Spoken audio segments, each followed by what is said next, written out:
حضرت ابو ہریرہ سے کہنے لگے نبی کریم علیہ السلام کی خدمت میں عرض کرنا کہ میں خود آؤں گا۔ حضرت ابو ہریرہ نے آ کے عرض کی یا رسول اللہ صلی اللہ تعالی علیہ وسلم، حضور وہ کہتے تھے میں خود آؤں گا۔ تو کہتے ہیں محبوب نے ٹھنڈی سانس لی، فرمایا اسے کہا تھا کہ تیرے لیے مال بہتر نہیں، اب ہلاک ہو گیا، ہائے افسوس ہلاک ہو گیا۔ ان کو بھی تھوڑی دیر کے بعد احساس ہوا کہ یہ میں نے کیا کیا، نبی پاک کو ہی کہہ دیا نہیں ہے، حضور کو کہہ دیا بعد میں آؤں گا۔ اب دوڑے آئے، عرض کی حضور میں سارا کچھ لے کے آیا ہوں، قبول کر لیں۔ محبوب نے فرمایا گویا بلال حبشی کی خشک کھجور بھی قبول ہے، اور صہیب رومی ایک اٹی بان کی لائے تو وہ بھی قبول ہے، اور عمار بن یاسر اور مصعب بن عمیر اگر 2 دینار دے جائیں اور کوئی پرانا جوڑا کسی سپاہی کے لیے چھوڑ جائے تو وہ بھی قبول ہے، لیکن تو اپنا لاکھوں لے کے چلا جا، تیرا کوئی نہیں قبول، معاف کر دیں۔ فرمایا جا معاف کیا، پر پیسے لے کے نہ آنا۔ اگلے سال پھر آئے، بندے ہوئے ہاتھ ہے، محبوبہ میں دولت کا کیا کروں گا، آگ لگانی ہے، قبول کر لیں۔ فرمایا تو لے جا، تیرا نہیں قبول، گرا جو ان کی نگاہ سے وہ سنبھل نہیں سکتا۔ حضور نے وصال ظاہری کیا تو جناب صدیق اکبر کے پاس آئے، لاکھوں کا مال، ابو بکر قبول کر لو۔ تو جناب صدیق اکبر کہنے لگے اس کا کر لوں جس کا نبی نے نہیں کیا، چل جا، کوئی نہیں چاہیے۔ حضرت عمر کے زمانے میں قحط پڑ گیا، بارشیں نہیں ہوتی، غلہ نہیں ملتا، حالات خراب ہے، مالی طور پہ بحران آ گیا، غربتیں، مجبوریاں، تکلیفیں، آ کے روئے، عمر میرا قبول کر لو، مجھے معافی تو مل گئی تھی نا۔ فرمایا معافی اپنی جگہ پہ، پر جس کا مصطفیٰ نے قبول نہیں کیا۔ بہت سارے لوگوں کو پتہ ہی نہیں کہ ان کا قبول ہی نہیں ہوا، اور وہ الجھے ہوئے، انہیں خبر ہی نہیں کہ اصل بات کیا ہے۔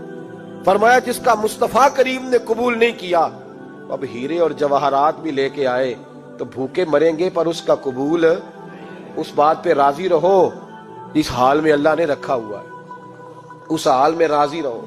یہ جو مصیبت ہے نا دیکھنی کہ وہ بھی میرے پاس، تمہیں کیا پتا، کبھی پوچھ تو صحیح اس سے وہ کس مصیبت کا شکار ہے، جو مالی طور پہ بڑا امیر ہے، تو اس کی طرف دیکھ کے اپنا دل برا کرتا ہے۔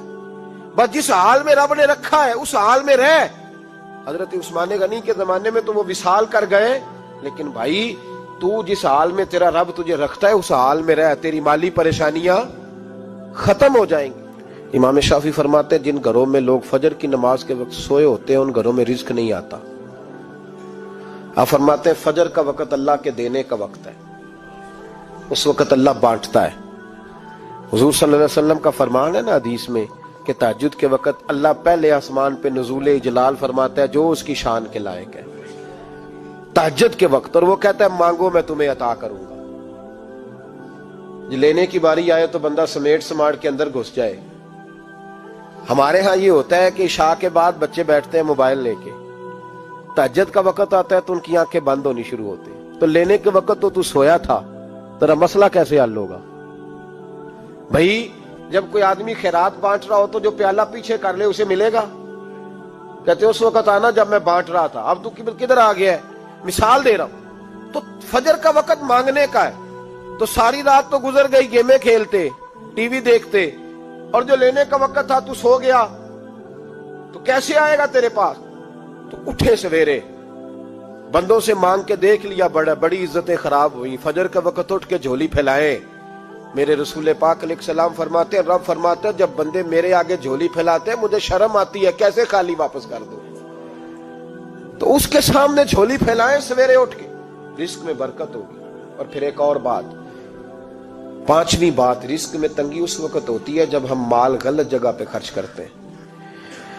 اللہ مال دیتا ہے اپنے فضل سے، اور جب ہم اسے ضائع کریں، مثال دیتا ہوں، میرے پاس ایک شخص نے آ کے کہا حضرت جی بچی کی شادی ہے، یا میرا گھر میں کوئی بیمار ہے، یا بڑی آزمائش ہے، 10,000 کی ضرورت ہے، میں نے تھما دیا اس کو، پھر مجھے بعد میں پتا چلا کہ اوہو وہ تو عیاشی کر رہا ہے پیسوں سے، وہ تو چلا گیا کہیں گھومنے اور فلاں ہوٹل میں، مہنگے ہوٹل میں بیٹھ کے کھانا کھا لیا، تو میرے دل پہ کیا گزرے گی اس شخص کے بارے میں؟ بلا مثال و بلا تشبیہ سمجھانے کے لیے اللہ نے مال دیا فضل سے، اور اگر عیاشیوں میں لگا دیا۔